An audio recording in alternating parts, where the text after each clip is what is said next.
Rob Jobson's Mark 1, scratch built. It is white, 75 millimeters in diameter, 48 and 3/4 inches long, weighing 500 bunch of kilograms on a J350.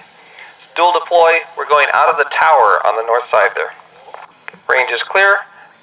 Path 4-3, going in 5, 4, 3, 2, 1.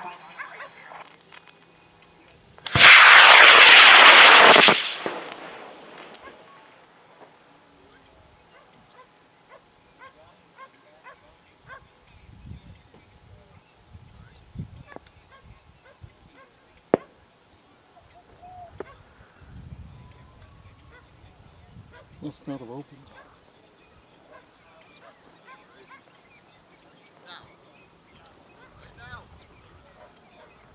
There it is. Okay. No main on that one. It is down, puff of dust.